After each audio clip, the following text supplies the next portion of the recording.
In this lesson, we shall work through each of the graphs in section 4, MRJT1, Simplified Flight Planning. To start, turn to page 2, figure 4.1. Figure 4.1 allows us to determine the optimum cruise altitude to give the best fuel economy. Enter the graph with either the brake release weight, which is the weight of the aircraft at the start of the takeoff run, or with the weight at the start of the cruise. Go vertically up to intercept the cruise profile of either 0.78 Mach or 0.74 Mach.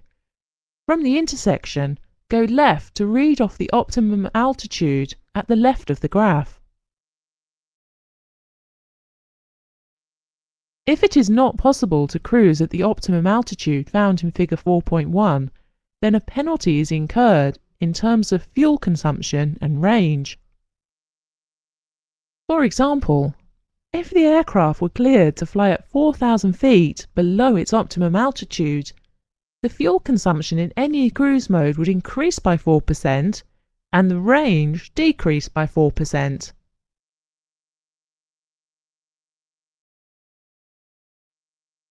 Figure 4.2 is used to determine the optimum altitude for a short-range cruise of up to approximately 230 nautical air miles track distance. The climb and descent distances are included in this, and the altitude found from the graph is one where the aircraft can maintain level flight for at least 1 minute. Using the example given, enter with the trip distance of 175 nautical miles and go vertically to intercept the EASA deviation line. This line represents EASA deviation at the cruise altitude. From this point, go horizontally to the reference line. From the reference line, parallel the nearest curved line to intercept the vertical line from brake release weight of 52,000 kilograms. From this intersection, go horizontally to read off the altitude on the right of the graph, which in this example is 28,000 feet.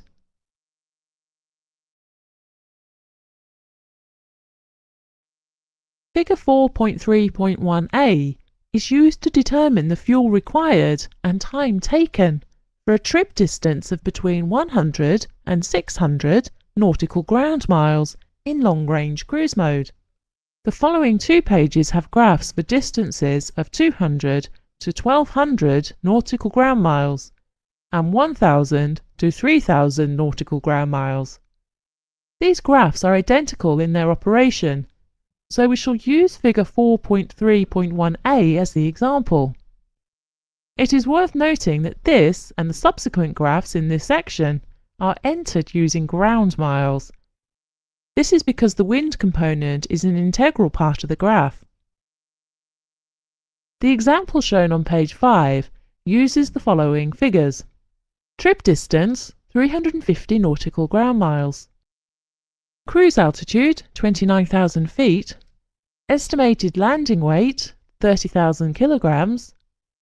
Wind component 50 knots headwind. Temperature deviation plus 20 degrees Celsius. Enter at the bottom with the trip distance of 350 nautical ground miles and move vertically to the wind component reference line. Parallel the wind component line to intercept the wind component, in this case 50 knots headwind. This line will go up and right for a headwind component and down and left for a tailwind component. From here, go vertically up to intercept the chosen pressure altitude line of 29,000 feet. Go horizontally right to the next reference line, which is the landing weight reference line.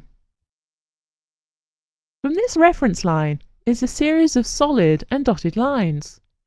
The solid lines represent a pressure altitude of 10,000 feet, whilst the dotted lines represent an altitude of 33,000 feet and above. By interpolating the slope appropriate to the chosen pressure altitude, go diagonally up and right or down and left to intercept the vertical line from the estimated aircraft landing weight, which is 30,000 kilograms in this example. From this intersection, go horizontally right to read off the fuel required, which is 2,300 kilograms. We now go back to the intersection of the vertical line from the wind component and the pressure altitude. Continue this line vertically to intercept the pressure altitude lines at the top of the graph. Interpolate the chosen altitude between 10,000 feet and 29,000 feet and above. In this example, we can use the 29,000 foot line. Go horizontally left to the EASA deviation reference line. Parallel the diagonal lines up and right or down and left to intercept the cruise EASA deviation temperature line. In this case, down and left to +20. Go horizontally left, if necessary, to read off the trip time, which in this case is 1.05 hours or 1 hour 3 minutes.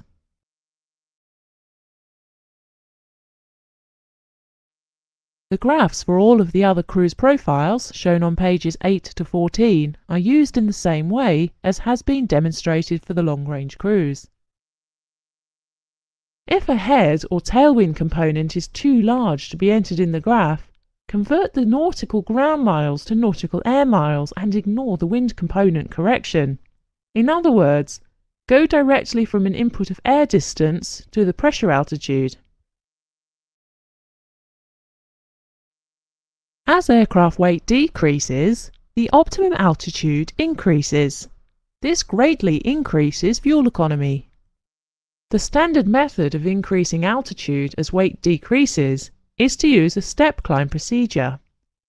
In order to comply with the semicircular flight rules, this is done in 4,000 feet steps. Graph 4.3.5 allows for the increase in cruise altitude in 4,000 feet steps, up to 2,000 feet above optimum.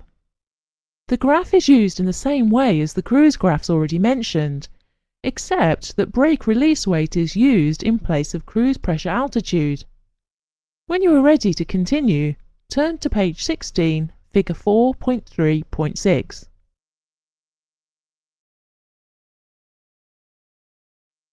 The alternate planning graph allows for the determination of fuel and time for a missed approach at the destination, climb and cruise, and straight-in approach at the alternate. The method of use is similar to the previous graphs. Enter with the distance to the alternate, in this case 245 nautical miles. Go vertically up to the wind component reference line. Follow the curve to intercept the wind component of 50 knots headwind. Go vertically to intercept the landing weight at the alternate, which is 45,000 kilograms in the example.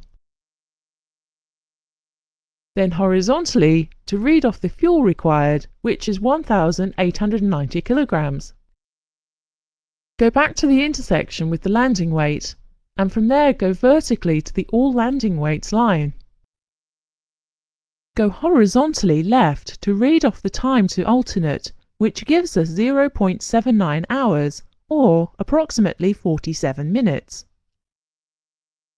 For distances greater than 500 nautical air miles, use the long-range cruise planning graphs.